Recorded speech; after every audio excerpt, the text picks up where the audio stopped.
नमस्कार, स्वागत है आप सभी का। आप देख रहे हैं टीवी 9 भारतवर्ष पर वॉर की बड़ी कवरेज। मैं हूं आपके साथ अंजलि, मेरे साथ मेरे सहयोगी रवि मिश्रा है और साथ ही करुणा शंकर भी रहेंगे। आपको बताएंगे युद्ध की इस वक्त की ताजा खबरें और गाजा पट्टी से अभी एक बहुत बड़ी खबर सामने आई है। यह खबर इजरायल के लिए भी और हमास के लिए भी बहुत जरूरी है। थोड़ी देर में पूरी खबर की डिटेल देंगे आपको। और उधर वॉर जोन के ग्राउंड जीरो पर हमारे संवाददाता विपिन चौबे मौजूद हैं। सभी बड़े सवालों की पड़ताल सीधे ग्राउंड जीरो से सिर्फ 60 सेकंड में करेंगे। पहले देखते हैं वॉर जोन की बड़ी खबरें। बिल्कुल, उत्तर गाजा में आईडीएफ का ऑपरेशन लगभग खत्म हो गया है और किसी भी समय कब्जा हो जाएगा। दक्षिण गाजा और वेस्ट बैंक में आईडीएफ का बड़ा ऑपरेशन जल्द ही शुरू होगा। क्या जंग तेज होने से बंधकों की रिहाई मुश्किल में आ जाएगी? ये बड़ा सवाल है। क्या ईरान और हिजबुल्लाह मिलकर इजरायल पर हमला करेंगे? क्या इजरायल हमास जंग पूरे मिडिल ईस्ट में फैल जाएगी? इन सभी खबरों को जानेंगे विस्तार से और इन सवालों का पड़ताल भी करेंगे। ग्राउंड जीरो पर भी चलेंगे, हमारे सहयोगी वहां मौजूद हैं। लेकिन इस वक्त की बड़ी खबर के साथ करते हैं शुरुआत। और एक और अहम खबर आ रही है नॉर्थ गाजा को लेकर। बहुत बड़ी अपडेट है। नॉर्थ गाजा में आईडीएफ का ऑपरेशन लगभग खत्म हो चुका है और नॉर्थ गाजा को लेकर आईडीएफ चीफ का ऐलान, गाजा में हमास को खत्म करने के करीब है। आईडीएफ के खात्मे तक जारी रहेगा अभियान।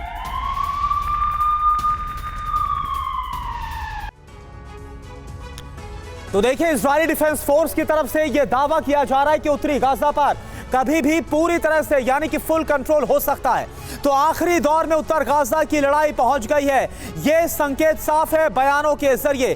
ज्यादातर इलाकों पर इस वक्त आईडीएफ का कब्जा है। तो आप देखिए, जो उत्तरी गाजा है वहां पर आखिरी दौर में लड़ाई पहुंच चुकी है और अब अगला जो फोकस है, टारगेट है, वो दक्षिणी गाजा का है। ज्यादातर इलाके ऐसे हैं उत्तरी गाजा के जहां पर आईडीएफ का कब्जा है। सैन्य सिस्टम का जल्द खात्मा हो जाएगा यहां पर हमास की। इसके अलावा यह जानकारी, आईडीएफ का ऑपरेशन खत्म होने को है। ज्यादातर हमास के लड़ाके या तो भाग चुके हैं या फिर मारे गए। आईडीएफ सही दिशा में लगातार आगे बढ़ रही है।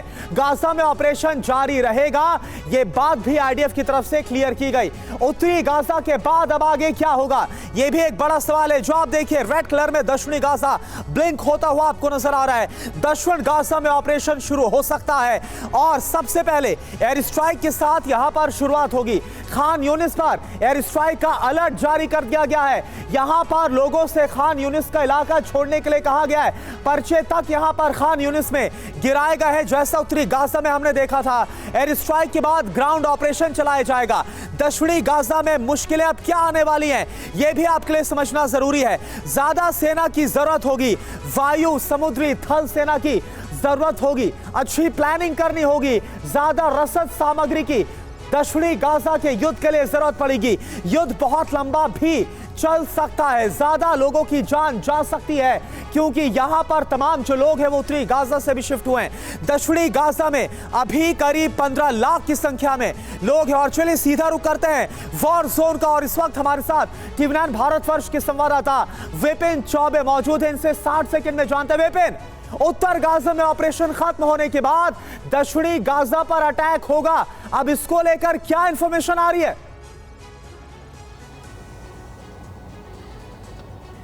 देखिए, पहले दिन से मोटिव, एजेंडा और फोकस सब कुछ क्लियर है और प्रधानमंत्री बेंजामिन नेतन्याहू ने साफ कर दिया है कि पहले नॉर्थ गाजा को हम लोग साफ करेंगे, वहां से नामो निशान हमास के लड़ाकों को मिटाएंगे और उसके बाद पूरा फोकस साउथ गाजा पर हो जाएगा। क्योंकि जब नॉर्थ गाजा में ऑपरेशन चल रहा था तो बहुत ज्यादा तादाद में जो हमास के लड़ाके हैं वो साउथ गाजा की तरफ शिफ्ट कर गए हैं। ये बात आईडीएफ जानती है, इसीलिए पहले गाजा पट्टी को 2 भागों में बांटा गया। एक जगह ऑपरेशन करा के पूरी तरह से आईडीएफ वहां पर कब्जा करेगी, शासन और प्रशासन को चलाएगी और उसके बाद इस पूरे मामले में साउथ गाजा की तरफ फोकस किया जाएगा और वहां ऑपरेशन को चलाया जाएगा। इसीलिए पहले नॉर्थ गाजा को अब क्लियर कराया जा रहा है और उसके बाद पूरा फोकस साउथ गाजा की तरफ शिफ्ट कर जाएगा। जी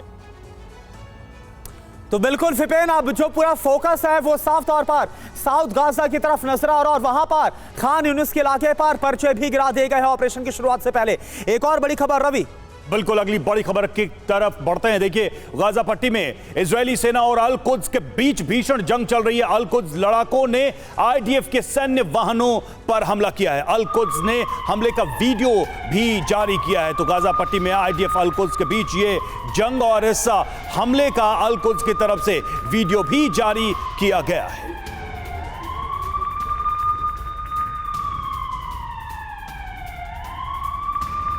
और अगली अहम खबर, बंधकों पर नेतन्याहू का बड़ा दावा। अल शिफा में बंधकों के रखने के सबूत थे। बंधकों की वजह से अल शिफा में दाखिल हुई आईडीएफ और हमारे पास बंधकों के बारे में खुफिया जानकारी है।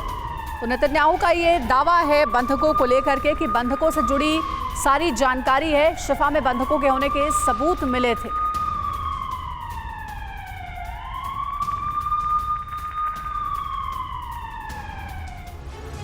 और बड़ी खबर है, अल शिफा अस्पताल के पास महिला बंधक का शव बरामद किया गया है। आईडीएफ ने 65 साल की बंधक महिला का शव बरामद किया है। 7 अक्टूबर को हमास ने महिला को बंधक बनाया था। ये देखिए महिला की तस्वीर आपको दिखा रहे हैं। वही महिला है जिसे 7 अक्टूबर को बंधक बना लिया गया था और उसके बाद महिला का शव आईडीएफ ने बरामद किया है।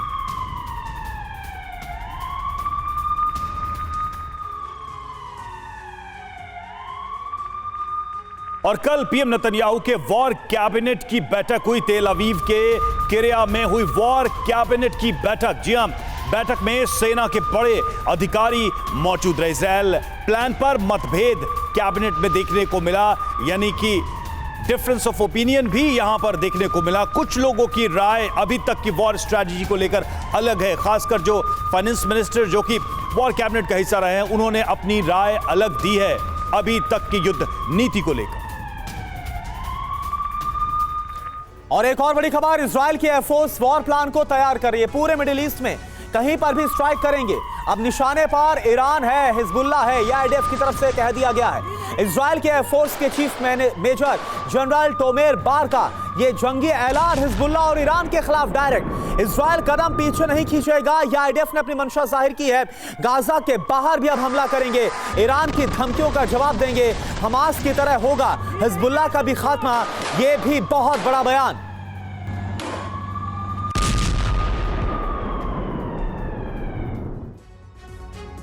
तो निशाने पर हमास की मददगार है। आईडीएफ का नया वॉर प्लान भी तैयार हो चुका है। आईडीएफ का ऑपरेशन सर्वनाश, जिसके बारे में आपको जानकारी हम देने वाले हैं। वायुसेना प्रमुख का विध्वंसक प्लान है।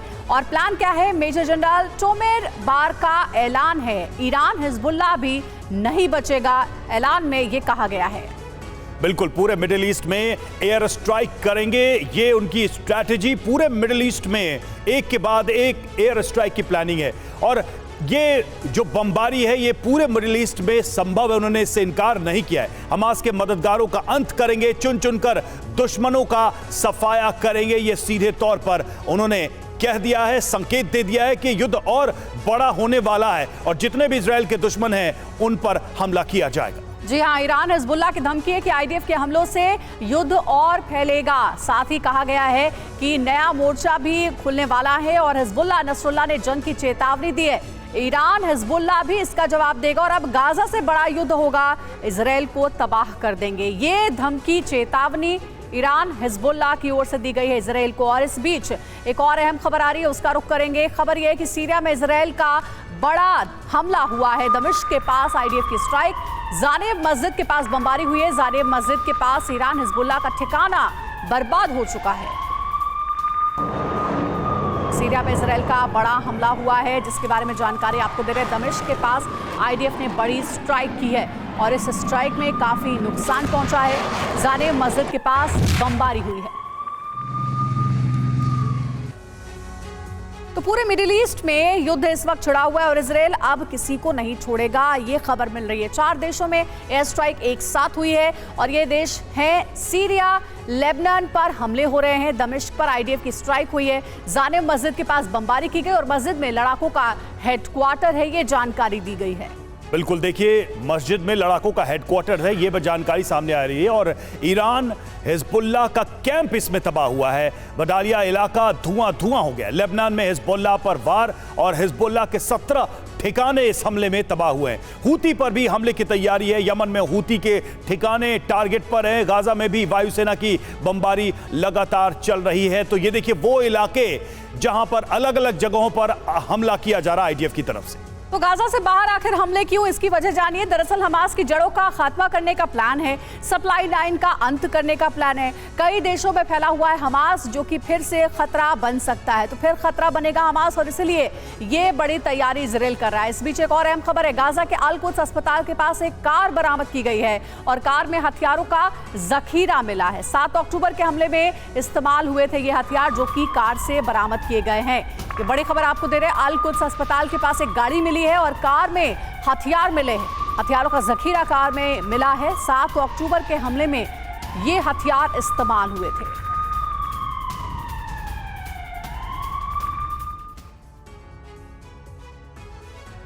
और अल शिफा के बाद रंतसी अस्पताल के नीचे भी सुरंग का दावा किया जा रहा है। इजरायली सेना ने सुरंग होने का दावा किया है। इजरायली सेना ने सुरंग की तस्वीर भी जारी की है और इन तस्वीरों के साथ ही यह दावा किया है कि रंतसी हॉस्पिटल को भी एक कमांड सेंटर की तरह यूज किया जा रहा था। इसके नीचे भी सुरंगें थी जहां पर हमास लड़ाकों की गतिविधियां थी।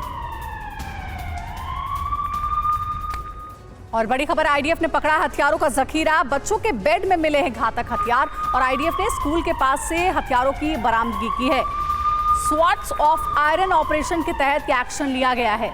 तो देखिए, बच्चों के बेड में घातक हथियार बरामद किए गए हैं। ये बड़ी जानकारी मिल रही है। तस्वीरें भी आपको दिखा रहे हैं। ये बेड जो आप देख रहे हैं, बेड के अंदर देखिए कैसे हथियार रखे हुए थे। और ये कहा जा रहा है कि हमास की पूरी रणनीति थी। आईडीएफ ने स्कूल के पास की है बरामदगी। तो इससे पहले अस्पतालों में आपने देखा था कि हथियारों का जखीरा छिपाकर हमास ने रखा था। और अब स्कूल के पास जो बच्चों के बेड है, वहां से रॉकेट मिले, मशीन गन और गोलियां बरामद की गई।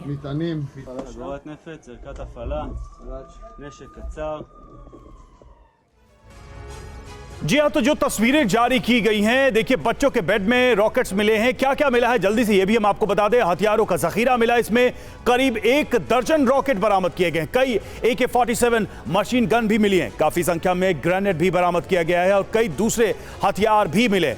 भारी मात्रा में विस्फोटक भी बरामद किया गया है और हमले का जो मैप था वो भी मिला है, पूरा प्लान मैप मिला है। तो हमास का प्लान क्या था, हमास की योजना क्या थी? यहां बच्चों के कमरों और उनके बेड्स का इस्तेमाल करके देखिए, उसको भी समझिए। स्कूल के पास था हथियारों वाला घर और बच्चों को ढाल की तरह इस्तेमाल करने का शक है उस पर। और ये कोशिश की जा रही थी कि बच्चों को भी एक शील्ड की तरह इस्तेमाल किया जाए, शक ना हो, इसलिए बेड का इस्तेमाल किया गया। बेड के नीचे ये हथियार रखे गए और एक ऐसे हमले की तैयारी थी जिसमें आगे बच्चों को रखा जाता और उसके पीछे से हमास हमला करता। ये आईडीएफ का दावा है। और देखिए, हमास के सुरंगों पर बड़े हमले की तैयारी है। जी हां, जेल बम से सुरंगों को तबाह कर रही है आईडीएफ। मैपिंग रोबोट से सुरंगों की खोज की जा रही है। उत्तरी गाजा की एक सुरंग पर जेल बम से हमला किया गया।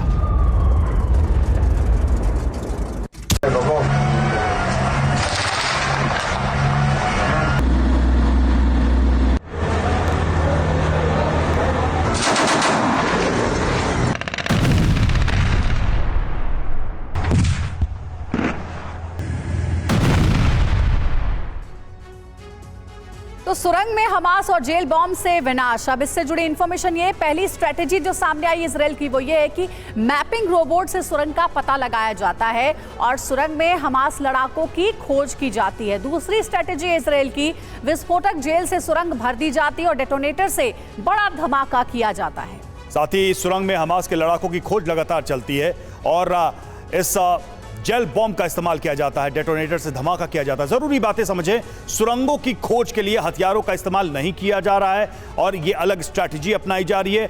जंग के लिए सुरंगों में घुसने की जरूरत नहीं पड़ती है, बाहर से ही सुरंगों का पता लगाकर उसे डिस्ट्रॉय किया जाता है। अब तक 130 सुरंगों को नष्ट किया जा चुका है आईडीएफ के द्वारा और आगे भी सुरंगों की खोज चल रही है। और इस बीच एक दूसरे वॉर फ्रंट से भी खबर आ रही है। रूस यूक्रेन जंग के मैदान से यह खबर है। यूक्रेन के अवदीवका में भीषण जंग चल रही है। यहां 30,000 लोग थे, सिर्फ 1400 लोग बचे हैं। अवदीवका में दोनों तरफ से लगातार हमले हो रहे हैं। यूक्रेन सैन्य ठिकानों पर मची तबाही।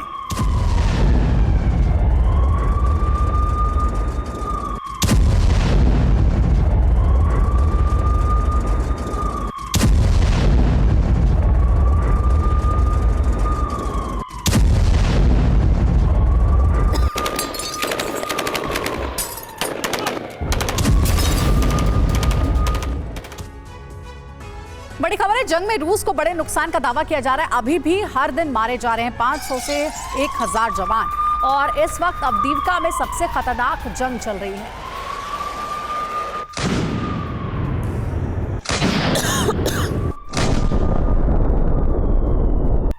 और देखिए, वर्ल्ड वॉर जैसी तैयारियों में जुटा है रूस। एटॉमिक क्षमता वाली हाइपरसोनिक मिसाइल तैयार कर रहा है। रूस की एटॉमिक क्षमता वाली नई मिसाइल धरती पर एटमी प्रलय ला सकती है, और नई मिसाइल 30 मिनट में दुनिया में कहीं भी एटमी स्ट्राइक करने में सक्षम है।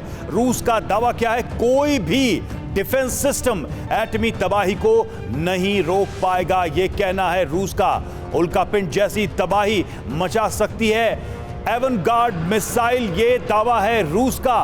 तो अपनी नई मिसाइल को लेकर रूस का ये बड़ा दावा कि कोई भी मिसाइल डिफेंस सिस्टम इसको रोक नहीं पाएगी, और दुनिया के किसी भी हिस्से में हम परमाणु तबाही इस मिसाइल के जरिए ला सकते हैं। यह दावा है रूस का अपने नए मिसाइल को लेकर।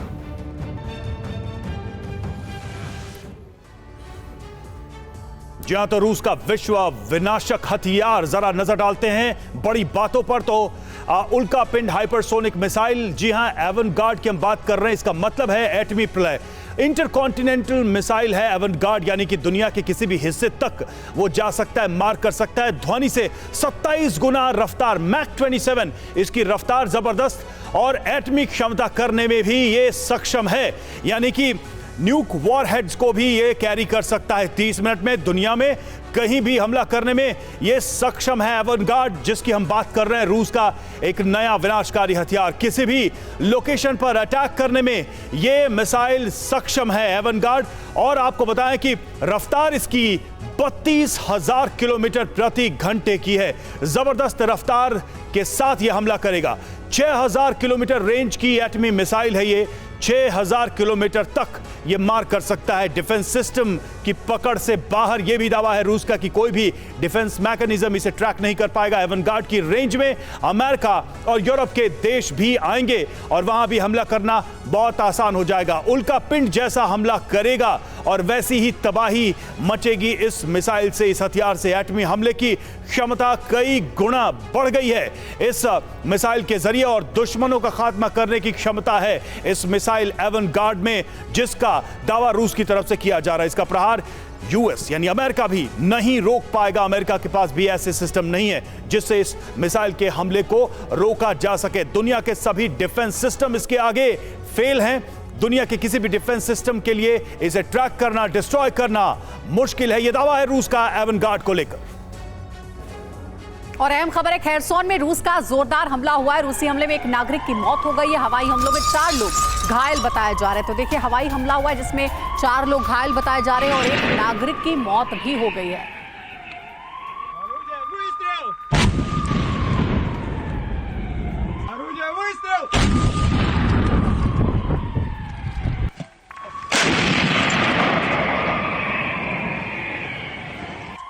रूसी हमलों पर यूक्रेन ने किया है दावा कि 24 घंटे में रूस के 18 ड्रोन अटैक हुए हैं। 16 ड्रोन को मार गिराने का ज़ेलेंस्की ने दावा किया है, और कामिकाज़ी ड्रोन और मिसाइल से हमले हुए। तो देखिए, यूक्रेन की ओर से यह बड़ा दावा किया गया है कि कामिकाज़ी ड्रोन और मिसाइल से जो हमले हुए थे, उनमें से लगभग 16 ड्रोन को मार गिराया है यूक्रेन ने।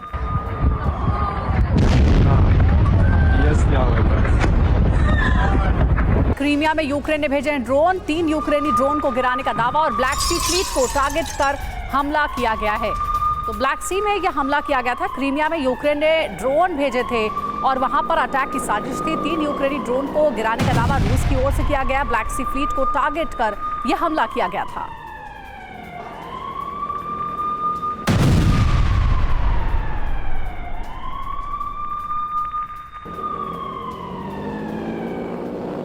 वही रूसी हमले में यूक्रेन को बड़ा नुकसान हुआ है। यूक्रेन का थर्मल पावर प्लांट इस हमले में तबाह हुआ, ये जानकारी सामने आ रही है। तो रूस की तरफ से लगातार यूक्रेन पर हमले जारी हैं, और यूक्रेन में जबरदस्त तबाही मचाई जा रही है इस हमले के द्वारा। जानकारी ये मिल रही है कि यूक्रेन का थर्मल पावर प्लांट इस हमले में तबाह हुआ है। तस्वीरें इसी हमले की।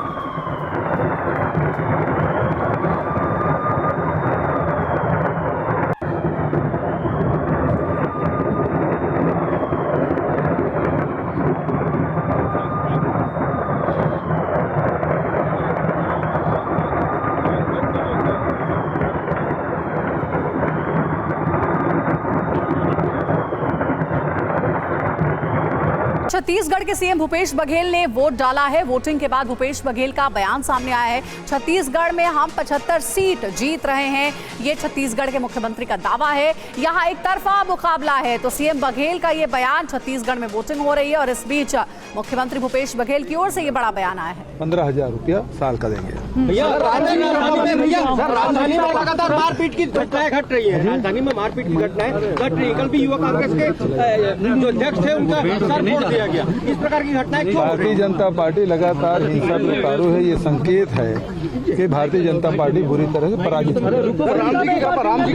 बिल्कुल, राम जी की कृपा हम पे बनी हुई है, क्योंकि ये कौशल्या माता के धरती है छत्तीसगढ़, और भांजा राम तो हमारे भांजा लगते हैं। ठीक है, thank you sir, thank you.